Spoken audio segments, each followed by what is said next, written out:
Hi, how you doing? I'm Anton Frablewski, and I'm sitting on the J-5 unconformity. I'm here at Seminoe Reservoir on the North Platte River in southern Wyoming, and we're right on the shores of the reservoir. The water is low, so we have really nice exposure of the underlying Redwater Shale Mbr of the Sundance Formation, which is made up of, here it's covered up with blocks of talus, but it's made up of muds and silts and thick beds of shell coquina, marine mollusk coquina, that are solidified into limestone beds. But also there's these thicker tabular beds as we get to the top of glauconitic, hummocky, and swaley cross-bedded sand. There's some current ripples as well and some oscillation ripples. But the whole succession of the Redwater Shale here is a nice offshore to lower shore face transition.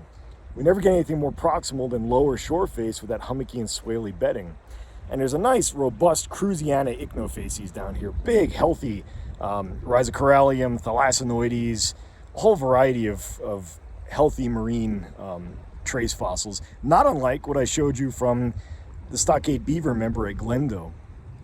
So typical happy Western Interior burrows. In fact, I'm going to try to tilt it down. There's a really nice Rhizocorallium right down there in the sand of the storm beds of the Redwater Shale. I'm sitting on the J-5 unconformity. You can actually pick it out very easily because those green beds of the Sundance Formation give way to these tan and kind of orangish peach colored beds of the Windy Hill sandstone. Now the Windy Hill, unlike the offshore and lower shore face marine Redwater Shale, is intertidal. And we know it's intertidal because right behind me in some of these bodies of sand, there's nice little pterosaur tracks, little pterodactyl footprints made by animals about the size of a modern gull or maybe a turkey vulture. So they weren't very big. They had feet about the size of a raccoon, 4 or 5 inches long. They walked like little bats. I'll show you some examples of them later.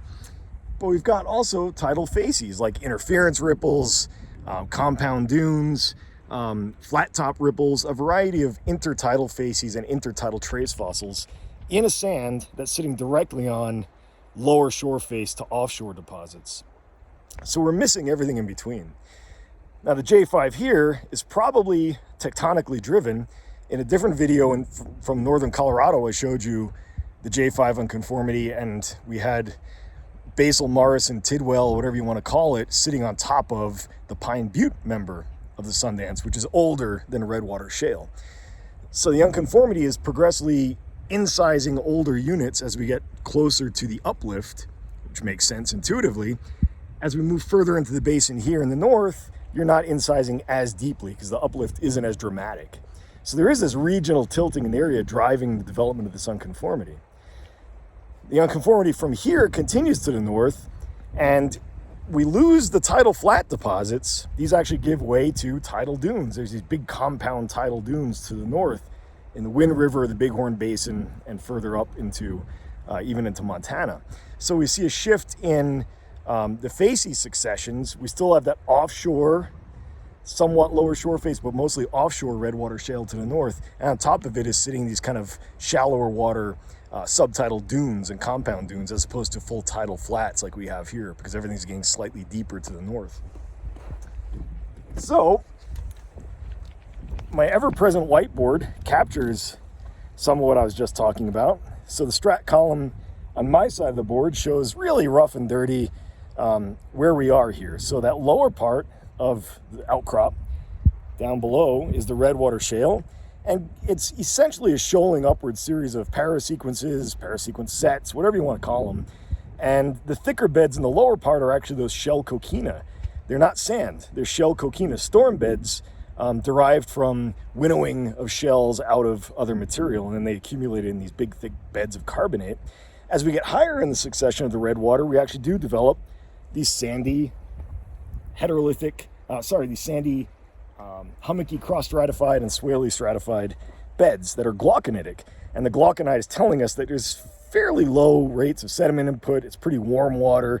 It's amenable to the formation of glauconite. And that's a whole nother story for another day. On top of that is this abrupt, sharp change from the glauconitic green sands to those buff and peach-colored sands of the intertidal Windy Hill.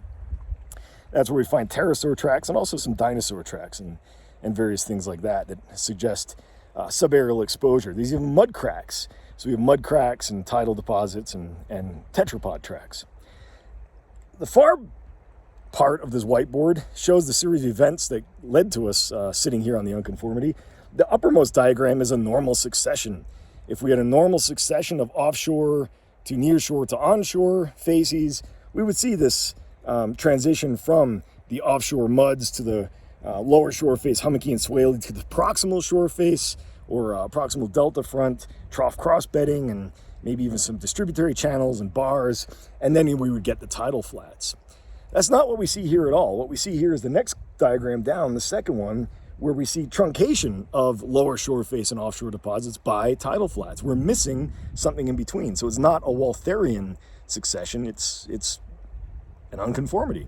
And as I mentioned before, the unconformity is driven by the uplift of the ancestral front range in Colorado, among other things. So there's other tectonic uplifts happening at the time, and they all had an influence on local sedimentation and stratigraphy.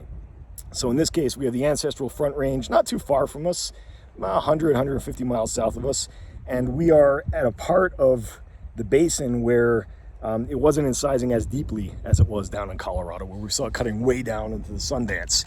Here it's not cutting way down into the Sundance, it's cutting into the upper part of the Sundance. So that's the J-5 unconformity here at Seminoe Reservoir. I hope you thought this was interesting or helpful or useful. As always, if you're a geoscientist or you just like looking at rocks, get outside, step away from the computer, enjoy beautiful September weather like this. It's not too windy for Wyoming, which is pretty surprising. Look at stuff, see what you think, find some cool trace fossils. You'll be glad you did. Thanks for watching.